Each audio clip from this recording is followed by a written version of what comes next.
Bom, dando continuidade aqui aos nossos temas mais cobrados na prova do CNPI, dessa vez eu vou trazer para vocês um tema do conteúdo brasileiro, que é a outra prova, né? Que serve só para... Na verdade, essa prova é para analista fundamentalista e para o técnico também, né? Ela é o conteúdo brasileiro, vale para os dois. Emissão de debêntures e emissão de ações. Outro vídeo eu vou falar de emissão de ações, esse aqui eu vou falar de debêntures.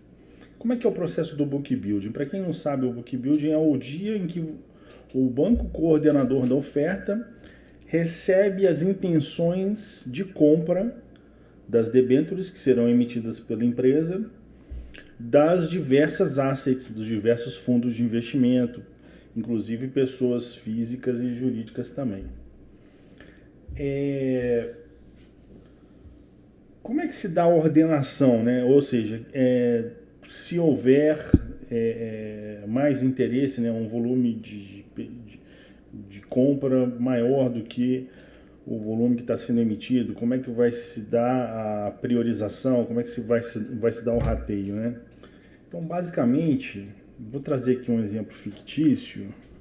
Imagina uma emissão de R$ 1 bilhão em debêntures e acontece o seguinte, deixa eu ver aqui, 1, 2, 3, 4, 5, 6 assets mandam as intenções com seus respectivos volumes. Essa empresa emissora, a emissora ela registrou um prospecto preliminar junto à CVM e distribuiu esse prospecto preliminar para todas as assets. Ela fez depois um roadshow, depois fica num período de silêncio, né, em que não pode dar entrevista, comentar nada sobre a oferta, a não ser o que já esteja. As pessoas confundem a ideia do período de silêncio de não poder dar entrevista. Não, você pode dar entrevista desde que você fale exatamente o que está dentro do prospecto preliminar registrado na CVM. Você não pode falar nada além do que está lá. Essa emissora, no meu exemplo, ela está querendo emitir R$ 1 bilhão em debêntures, né? R$ 1 bilhão. É uma dívida bullet. O que é uma dívida bullet? Com prazo de 5 anos, juros semestrais. Bullet é quando você paga o principal só no final, uma única vez. Então não tem pagamento de principal, nem de parcela do principal no meio do período, né? Ao longo do período.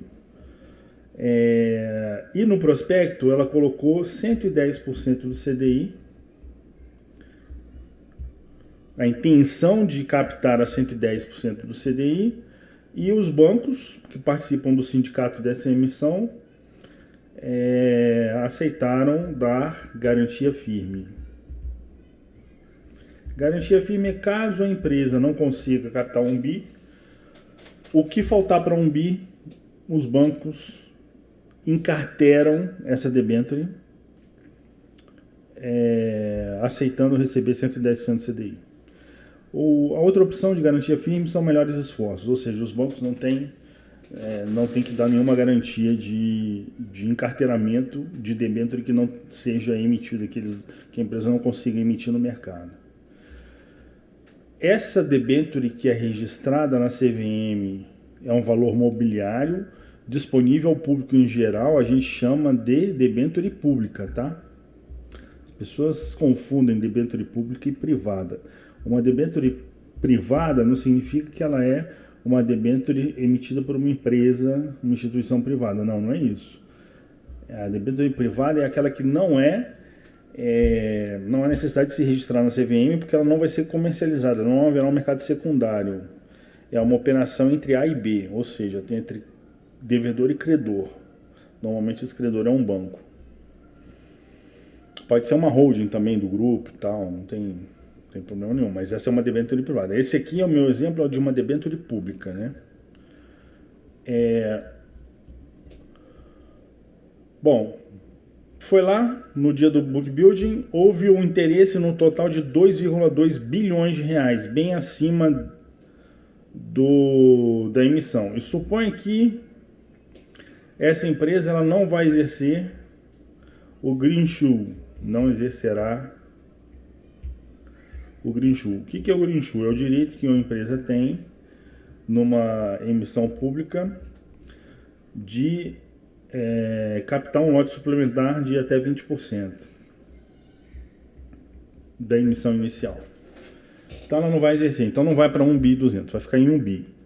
Se vai ficar em 1 bi, aqui eu tenho as intenções de cada banco, de cada asset, melhor dizendo, com o valor, o custo para a empresa, ou seja, os juros remuneratórios, aqui cada uma dessas assets aceita receber. Perceba que tudo que eu trouxe para cá são valores mais baixos ou igual ao 110% CDI que a empresa está disposta. Ou seja, poderia ter acontecido para eu chegar num total de 1 bi de captação, eu ter que trazer para essa tabela aqui as assets que ofereceram intenção de compra da debenture, mas aceitando valores de juros mais altos do que o que a empresa está propondo a pagar.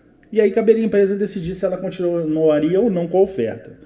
Por exemplo, pode ser que a maior parte queira comprar essa debênture só se a empresa pagar 120 do CDI. E aí a empresa vai ter que decidir, você aceita captar 120 do CDI ou não, porque não é a sua oferta inicial. A sua oferta inicial era 110% do CDI, não 120. Nesse caso aqui, ela conseguiria bem mais de 1 bi até 110 do CDI. Aí o que a gente tem que fazer aqui agora? A primeira coisa que se faz no book building é definir o custo da dívida. Como é que a gente define o custo da dívida? A gente pega as maiores intenções, as intenções com o menor custo possível. Então, por exemplo, o primeiro colocado aqui seria o Santander. Então, o Santander estaria disposto a captar 300 milhões a 98 do CDI. Perceba que se o Santander desse uma intenção, colocasse uma intenção na mesa de 1 bi de reais a 98 do CDI, a debênture seria emitida somente para o Santander a 98 do CDI. Como o Santander não está com apetite para isso, então a empresa tem que correr atrás de mais gente, que ela quer emitir 1 bi. Então ela vai ficar com 300 do Santander. Em segundo lugar, eu tenho 100% do CDI, JP Morgan. Então, JP Morgan tem um apetite de 400 milhões se a empresa emitir 100% do CDI. Se a empresa fosse fazer uma emissão de 700 milhões de reais, essas duas assets seriam suficientes. Qual seria o custo da emissão? O custo da emissão que seria bom para as duas empresas, para as duas assets. Qual seria o custo? 98 ou 100? Não seria 98, por quê? Se a empresa emitisse 98, o JP Morgan não ia aceitar. Agora, se a empresa emite 700 milhões a 100% do CDI, as duas assets aceitam. Por quê? Tá bom para o JP Morgan, que é exatamente o que ele quer, 100% do CDI, e tá bom para o Santander, que vai ser 2 pontos percentuais do CDI acima do que ele quer, né? Que é 98. Então essa é a jogada que você faz. Você não calcula a média ponderada, nada de custo CDI. Você pega o CDI, os juros remuneratórios mais altos e promete esse valor, né, de juros para todas as assets que estão dentro da sua base de credores, né, potenciais. 700 milhões é insuficiente, eu preciso chegar a 1 bi. Então, quem seria depois do 100% do CDI? Tem aqui o BlackRock em terceiro lugar, com apetite de 350 milhões. Cheguei nos 1 bi? Não só cheguei, ultrapassei, né? Eu estou aqui com 1 bi 50. Aqui custo. Como o BlackRock é 101% do CDI, o meu custo será 101% CDI. Eu vou emitir 1 bi 50? Não, porque eu não vou exercer greenshoe. Então tem que fazer uma proporção para que eu chegue em 1 bi. Como que eu vou fazer isso? O Santander, então, ele vai ficar com 300 sobre 1 bi e 50 vezes 1 bi. O JP Morgan vai ficar com 400 sobre 1.050, que é a proporção dele aqui, né? E aplico no 1 bi. Vou deixar aproximado aqui, né? E esse último aqui, 350, dividido por 1.050 vezes 1 bi. Isso quer dizer que o primeiro, que é o Santander, que é 300 sobre 1 bi 50, vai ficar com 285,7, aproximadamente 286 milhões. Que seria o de baixo, então vai ficar 400 1.050, 381 aproximadamente. E o último, 350 dividido por 1.050. Bom, aproximando aqui vai dar 333. Totalizando 16, tá certo, 1 bi, 1.000 milhões. Bom, aqui em espanhol existe 1.000 milhões, né? Mas em português isso aqui não existe. Vamos escrever certinho aqui, 1 bi.